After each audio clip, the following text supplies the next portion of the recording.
Railway कर्मचारियों के लिए एक बड़ी खुशखबरी है। कैबिनेट ने रेलवे कर्मचारियों के बोनस को मंजूरी दे दी है। रेलवे कर्मचारियों को मिलेगा 78 दिनों का बोनस। ग्रुप सी, ग्रुप डी के कर्मचारियों को बोनस मिलेगा। ये बड़ी और अहम जानकारी, एक खुशखबरी है रेलवे कर्मचारियों के लिए। बड़ा तोहफा, कैबिनेट ने रेलवे कर्मचारियों के बोनस को मंजूरी दे दी है और रेलवे कर्मचारियों को 78 दिनों का बोनस भी मिलेगा। साथ ही आपको बता दें कि ग्रुप सी और ग्रुप डी के कर्मचारियों को बोनस मिलेगा। एक बड़ा फायदा मिलने वाला है। केंद्र सरकार का बड़ा फैसला, एक दिवाली गिफ्ट भी कह सकते हैं इन रेलवे कर्मचारियों के लिए सरकार की तरफ से।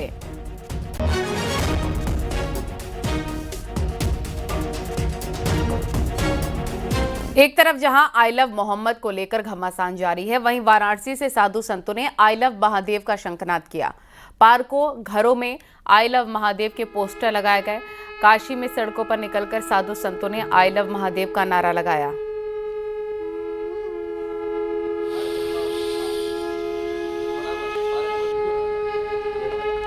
उत्तर प्रदेश के कानपुर से उठी आई लव मोहम्मद की चिंगारी जैसे जैसे दूसरे शहरों से होते हुए काशी पहुंची, तो काशी से अब उसका जवाब भी दिया जाने लगा है। मैं इस वक्त सुमेरु पीठ के मठ पर मौजूद हूं, जहां आप ये देखिए संत हैं और खुद शंकराचार्य साथ में मौजूद हैं और जवाब भी उनके हाथों पर है। शंकराचार्य स्वामी नरेंद्र सरस्वती थे, जिन्होंने कहा कि जवाब देना, माकूल जवाब देना जरूरी हो गया था और इसके लिए महादेव की फौज तैयार है। यूं तो संख्या 10 करोड़ है, लेकिन 5 करोड़ की संख्या वो है जिसको सेना से प्रशिक्षण प्राप्त है, यानी कि वो अस्त्र शस्त्र सब चला सकती है।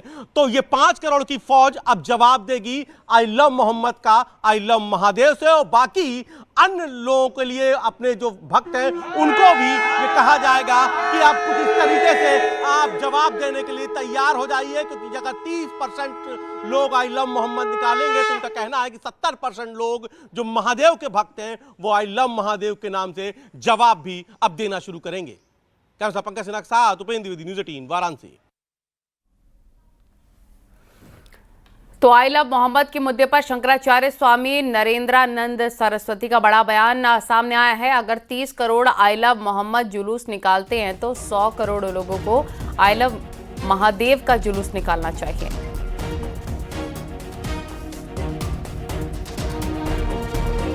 क्या निकलते हैं वो 30 करोड़ हैं तो 100 करोड़ वाले भी हाँ, क्रिया की प्रतिक्रिया जरूरी है। मोहम्मद को लेकर देश का माहौल खराब करना चाहते हैं और ये स्वप्न देखते हैं इनके चंद आका कि भारत को हम बांग्लादेश, नेपाल या श्रीलंका जैसे माहौल पैदा कर देंगे, तो इनका दीवा स्वप्न है। ये चुनी हुई सरकार है और शत्रुओं के माथ पर घुसकर मारने वाली हमारी सेनाएं हैं। शांति से अगर इनको समझ में नहीं आता तो उनको उन्हीं की भाषा में जवाब देना चाहिए। और मौलाना तौकीर रजा ने मुसलमानों से भेदभाव किए जाने का आरोप लगाया है। तौकीर रजा ने कहा कि अधिकारियों के दफ्तरों में धार्मिक चिन्ह लगाए जा सकते हैं, लेकिन मुसलमान के आई लव मोहम्मद के पोस्टर लगाने और बोलने पर विवाद खड़ा किया जाता है। आज मुसलमान बेबस और लाचार है।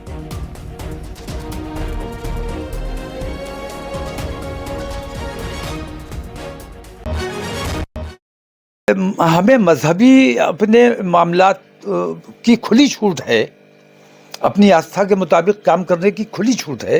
इसके बावजूद पुलिस जबरदस्ती रोक रही है, जबकि ऐसा कोई शासनादेश कहीं नहीं है कि मुसलमानों को इस तरह से जदोकोप किया जाए। तो इसका मतलब ये कि मैं देखता हूँ, मैं पुलिस के ऑफिसेज में भी जाता हूँ, देखता हूँ कि हर जगह उन्होंने, भाई आप हिंदू हैं तो हिंदू आप अपने मन से हैं, आप अपने घर में हिंदू रहिए, लेकिन आप अधिकारी हैं तो अधिकारी की हैसियत से आपको हिंदू या मुसलमान नहीं रहना चाहिए।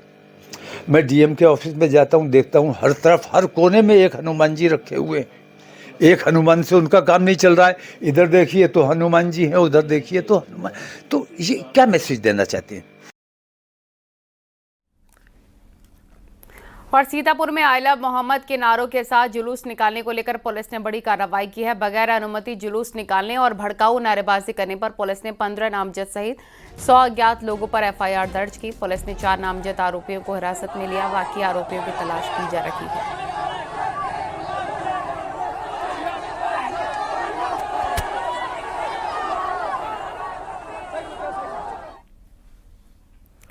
देवरिया के रुद्रपुर नगर में शिवाजी महाराज के पोस्टर को लेकर विवाद गहराता जा रहा है। नगर के पक्का चौक पर मुगलों का बाप छत्रपति शिवाजी महाराज का पोस्टर लगाया गया था।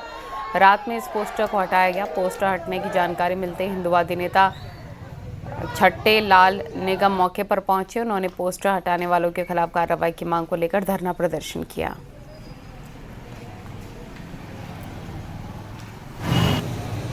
उन्होंने तत्काल तो बैनर हटाया 10 मिनट के लिए, लेकिन उसके बाद किसी दबाव में उन्होंने पुनः बैनर लगा दिया था। उसी दिन से वहां की जनता को, वहां के अपने कार्यकर्ताओं को जन आक्रोश फैल रहा था। परसों वहीं के लोगों ने शिवाजी महाराज मुगलों के बाप जैसा बैनर लगा दिया था, जिसे पुलिस उतारने का प्रयास की। हम लोगों ने बैठ करके आंदोलन किया। आंदोलन समाप्त हुआ।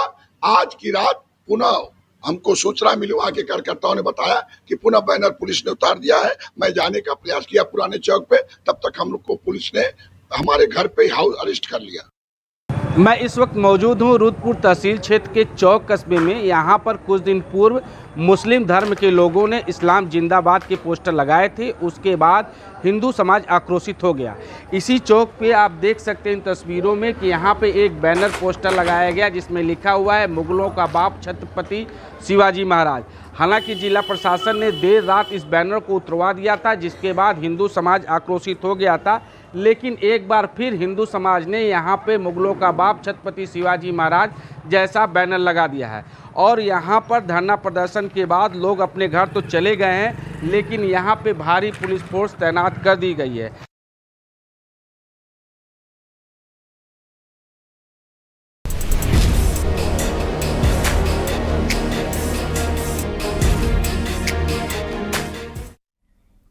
और बीजेपी के वरिष्ठ नेता विनय कटियार ने विवादित बयान दिया है। उन्होंने कहा है कि ये भगवान राम की नगरी है, यहाँ पर मुसलमानों का कोई काम नहीं है, इसीलिए मुसलमान अयोध्या छोड़ दें, मुसलमान सरयू पार या फिर गोंडा बस्ती चले जाएं।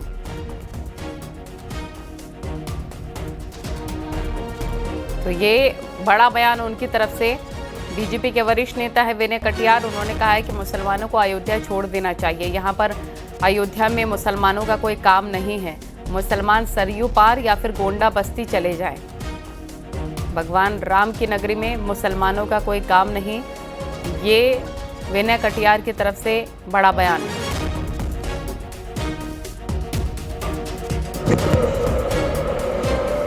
हम इस अयोध्या नगरी के अंदर अन्नीपुर धन्नीपुर इसका कोई मतलब नहीं। इस जिले के अंदर क्यों रहे वो लोग? जाएं, नदी कुछ पार चले जाएं, गोंडा चले जाएं, बाकी जगह चले जाएं, बस्ती चले जाएं। यहाँ क्या काम है उनका? यहाँ राम का मंदिर है, वही काम करेगा। हम इस और बीजेपी नेता विनय कटियार के बयान पर मौलाना साजिद रशीदी का कहना है कि राम मंदिर बनने के बाद बीजेपी अयोध्या की सीट हार गई, ऐसे ही जुबान रही तो आगे भी हारती रहेगी। वहीं पर मुस्लिम स्कॉलर नूर अहमद अजहरी का कहना है कि विनय कटियार बीजेपी के बुझे हुए तीर हैं, इसलिए पॉपुलर होने के लिए ऐसे बयान देते रहते हैं। सरकार से आग्रह करना चाहता हूं कि इनके बयान का संज्ञान लिया जाए और ऐसा बयान जो भी दे, मुसलमान इस देश का नागरिक है, किसी के रहमो करम पे नहीं रह रहा है मुसलमान। हम इस देश के नागरिक हैं, हमने इस देश को चुना है। हमारे पास रास्ते थे जाने के, लेकिन हम नहीं गए जिन्ना के पाकिस्तान में। हम हिंदुस्तान में रहे। नेहरू के वो कुछ भी कह सकते हैं साहब, उनके लिए सब चीज़ की इजाज़त है। लेकिन हमें बताया जाए क्या अयोध्या भारत का हिस्सा नहीं है? क्या अयोध्या में कोई कानून नहीं है? क्या अयोध्या के लिए कोई संविधान नहीं है? अगर है तो हमें बताया जाए कि विनय कटियार ने जो बोला है वो आपत्तिजनक है या नहीं, उन पर कार्रवाई होगी या नहीं। बीजेपी के वरिष्ठ नेता विनय कटियार ने धन्नीपुर मस्जिद को लेकर बयान देते हुए कहा है कि धन्नीपुर मस्जिद नहीं बल्कि महाजिद थी। विनय कटियार ने कहा वो धन्नीपुर मस्जिद को नहीं मानते।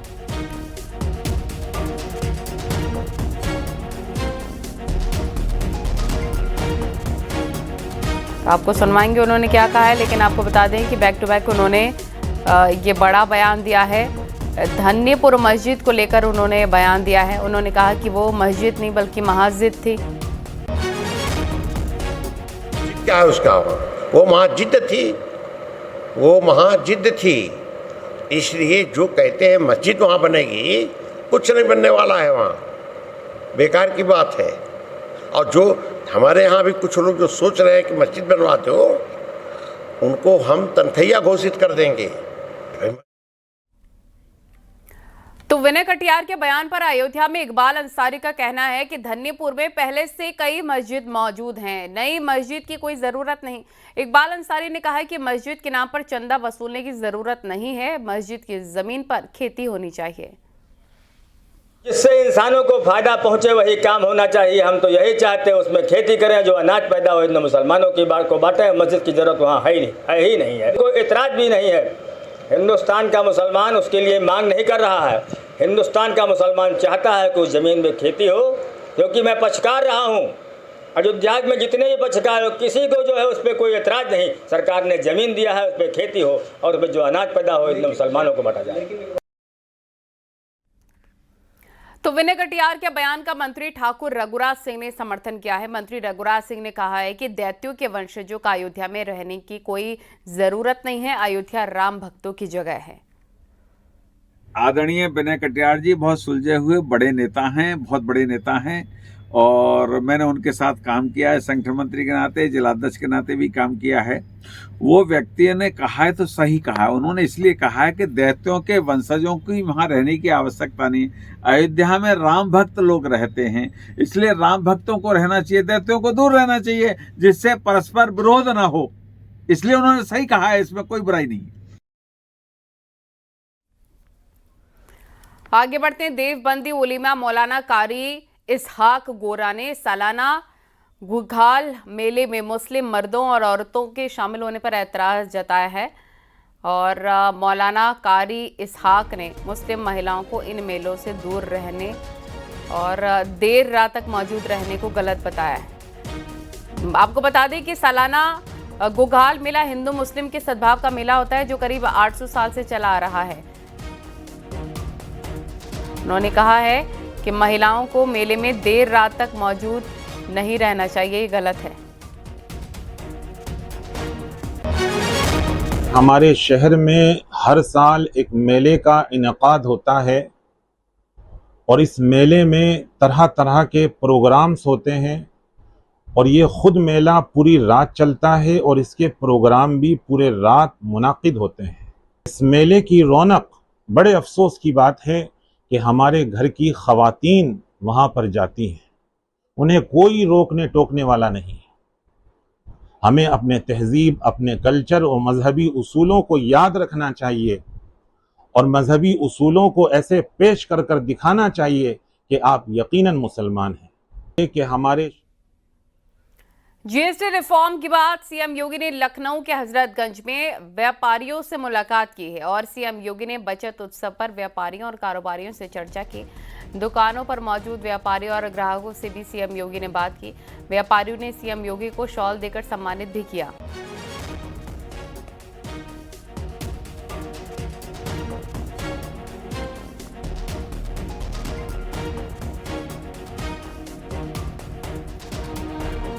जीएसटी में भारी कटौती करके 0 या 5% तक लाया गया है।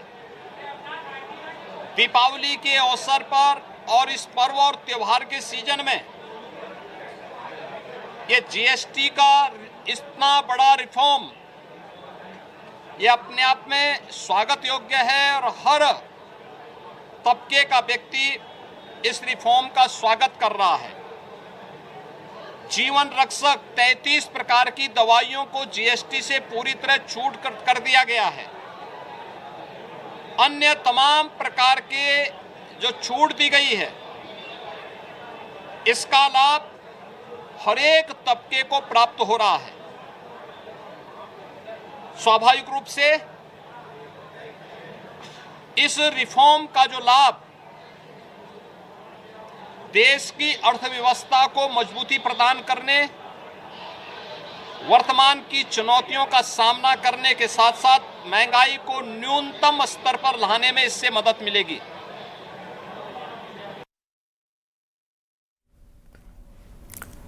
लखनऊ पहुंचे केंद्रीय मंत्री अनुप्रिया पटेल ने जीएसटी सुधार 2025 पर कहा, हमारी सरकार अपने वादों को पूरा करने के लिए जानी जाती है। प्रधानमंत्री मोदी ने लाल किले की प्राचीर से कहा था कि हम जीएसटी सुधार लेकर आएंगे। जीएसटी 2.0 की शुरुआत हुई है, ये बहुत बड़ा जीएसटी बचत उत्सव है। हमारी सरकार अपने वादों को पूरा करने के लिए जानी जाती है और प्रधानमंत्री जी ने लाल किले की प्राचीर से देश को वादा किया था कि हम नेक्स्ट जनरेशन जीएसटी रिफॉर्म्स लेकर आएंगे और जीएसटी 2.0 की शुरुआत हुई। ये बहुत बड़ा जीएसटी बचत उत्सव है जिसकी सौगात दीपावली से पहले आम जनता को मिली है और इस जीएसटी 2.0 के तहत अब केवल टैक्स के 2 स्लैब्स हैं। आम जनता के लिए बहुत बड़ी राहत है कि वो आम जनता के दैनिक उपयोग की जो भी आवश्यकताएं होती हैं, जो हमारा मिडिल क्लास है या लोअर इनकम ग्रुप है, वो सारी चीजें आज सस्ती हो चुकी हैं। और खास तौर से अगर मैं स्वास्थ्य की दृष्टि से बात करूं तो आज ऐसी 36 जीवन रक्षक दवाएं हैं गंभीर रोगों की, कैंसर है, हृदय रोग है, रेयर डिजीजेस है, ये सभी आज सरकार ने टैक्स फ्री कर दी हैं। जीएसटी रिफॉर्म पर योगी सरकार के मंत्री शहर शहर जाकर इसके फायदे गिना रखे हैं। प्रयागराज पहुंचे जिले के प्रभारी मंत्री स्वतंत्र देव सिंह ने जीएसटी रिफॉर्म के फायदे गिनाए तो अमेठी के प्रभारी मंत्री सतीश चंद्र शर्मा ने फायदे गिनाए। ईमानदार करदाता और हमारे व्यापारी ऐसे ईमानदार राष्ट्र निर्माण के रीढ़ रहा। जीएसटी इसी ईमानदारी और पारदर्शिता को प्रोत्साहन देने वाले एक क्रांतिकारी कदम है। पहले क्या होता था, जगह जगह टैक्स चोरी की गुंजाइश रहती थी, लेकिन इनपुट टैक्स क्रेडिट आईटीसी की आधुनिक व्यवस्था ने न सिर्फ पारदर्शिता लाई है बल्कि ईमानदारी व्यापारी और ग्राहक दोनों सशक्त किया है। जहां एक तरफ व्यापार में तेजी आएगी, प्रगति होगी, व्यापारी बंधु जहां समृद्ध और अधिक सशक्त होंगे, वहीं दूसरी तरफ जो उपभोक्ता देश के सभी 140 करोड़ देशवासियों को किसी न किसी रूप में इसका फायदा अवश्य मिलने जा रहा है।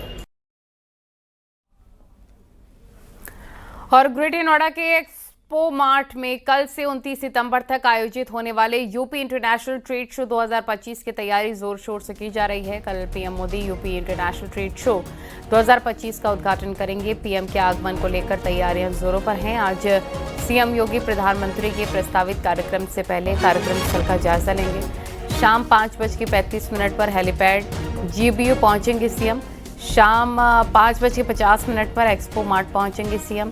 वहीं पर एयरफोर्स के हेलीकॉप्टर की लैंडिंग और टेक ऑफ रिहर्सल की गई है। लैंडिंग और टेक ऑफ करके सुरक्षा मानकों को परखा गया। PM Narendra Modi UP international trade show 2025 का उद्घाटन करेंगे।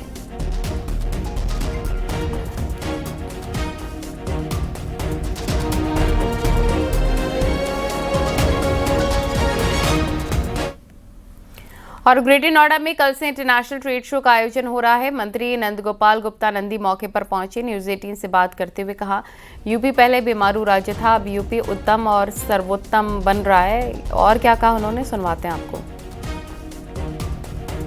देश कभी बीमारू राज्य कहा जाता था, कभी उत्तर प्रदेश को उल्टा प्रदेश कहते थे। ये कांग्रेस, सपा और बसपा ने उत्तर प्रदेश का हाल बना रखा था। आज उत्तर प्रदेश उत्तम प्रदेश बना है और सर्वोत्तम प्रदेश बनने की ओर अग्रसर है। माननीय प्रधानमंत्री जी के कुशल मार्गदर्शन में, माननीय मुख्यमंत्री जी के नेतृत्व में आज Uttar Pradesh international trade show, investor summit, ground breaking ceremony, ये उत्तर प्रदेश का ट्रेडमार्क हो गया है। तो निश्चित रूप से उत्तर प्रदेश में जो उत्तर प्रदेश का सामर्थ्य है, आज उत्तर प्रदेश में 16 डोमेस्टिक 5 इंटरनेशनल एयरपोर्ट वाला देश का पहला राज्य है। आज उत्तर प्रदेश में 4 लाख किलोमीटर सड़कों का नेटवर्क है। आज उत्तर प्रदेश एक्सप्रेसवे प्रदेश के रूप में जिसकी पहचान हो रही है। आज उत्तर प्रदेश में जो लैंडलॉक स्टेट कहे जाते थे, वाराणसी से लेकर हल्दिया तक वाटरवे हो गया, उसको प्रयागराज तक बढ़ाने की कोशिश की जा रही है। प्रधानमंत्री नरेंद्र मोदी के कल ग्रेटर नोएडा दौरे को लेकर पुलिस कमिश्नर लक्ष्मी सिंह ने एक्सपोर्ट मार्ट पहुंचकर सुरक्षा व्यवस्था का जायजा लिया और न्यूज़ 18 से पुलिस कमिश्नर लक्ष्मी सिंह ने बात की है। लक्ष्मी सिंह ने कहा है कि ट्रेड शो में एग्जिबिटर्स और ओवरसीज बायर्स के लिए भी अलग से सुरक्षा व्यवस्था की गई है। 4 स्तरीय लेयर की सुरक्षा व्यवस्था है। 5000 पुलिसकर्मी तैनात हैं। वहीं विदेशी डेलीगेट्स के लिए एस्कॉर्ट की व्यवस्था भी की गई है। देखिए, इस बार हम लोगों ने काफ़ी ग्रेट स्तर पर ब्रेनस्टॉर्मिंग करके तैयारियां की गई हैं और इसके लिए अलग अलग डिप्लॉयमेंट चार्ट्स बनाए गए हैं। माननीय प्रधानमंत्री जी के आगमन से लेके उनके पूरे प्रोग्राम शेड्यूल को सेग्रीगेटेड जोन बनाया गया है और जिसमें हम स्ट्रिक्ट एक्सेस कंट्रोल से उसमें एंट्री कराएंगे। यहाँ पर मेले में बहुत सारे इंटरनेशनल एग्जिबिटर्स, नेशनल एग्जिबिटर्स और प्रदेश के भीतर के सभी 75 जनपदों से एग्जिबिटर्स आए हैं। उनको सुगमता रखने के लिए उनकी सिक्योरिटी को देखते हुए सिक्योरिटी कॉर्डन के अलग अलग स्तर निर्धारित किए गए हैं। उनको इस मेले में आने में, अपना प्रदर्शन करने में कोई दिक्कत ना आए, इसके लिए एस्कॉर्ट की व्यवस्था भी बनाई गई है। मैम, फोर्स का डिप्लॉयमेंट लगभग कितना रहेगा और कितने लेयर की सुरक्षा व्यवस्था की गई, क्योंकि फॉरेन डेलीगेट्स भी यहाँ पर आएंगे? देखिए, जनपद में फॉरेन डेलीगेट्स जहाँ भी ठहर रहे हैं वहाँ पे सिक्योरिटी कॉर्डन दिया गया है और उनके एस्कॉर्टिंग की व्यवस्था कराई गई है। पूरे जनपद में 4 लेवल की 4 टियर्ड सिक्योरिटी की मेजर्स अमल में लाए जा रहे हैं और लगभग 5000 का पुलिस बल इस ड्यूटी को संपादित कराने के लिए डिप्लॉय किया जा रहा है। और आजम खान की रिहाई पर रामपुर से एसपी सांसद मोहिबुल्ला नदवी ने कहा है कि मुझे आजम खान की रिहाई से कोई सियासी खतरा नहीं है। उनसे चर्चा करके ही पार्टी ने टिकट दिया था। उन्होंने कहा है कि अब्दुल्ला से फोन पर बात हुई है और जल्दी ही आजम से मुलाकात भी करूंगा। उनके बाहर आने से आपका भी सियासी को नुकसान हो सकता है? नहीं, देखिए, जब पार्टी में टिकट की बात आती है तो सभी लोगों से पूछा जाता है और आजम साहब के घर का मामला था, उनके शहर का मामला था, उनके ज़िले का मामला था, तो मैं तो उस वक्त था नहीं मौजूद और उसमें एक दूसरे के नज़रिए को सुना जाता है और एक दूसरे से इख्तलाफात भी होते हैं। लेकिन इसका मतलब ये नहीं होता है हरगिज़ कि कोई मतभेद है या मनभेद है। ना मनभेद है, ना मतभेद है, ना विचार का कोई वो है।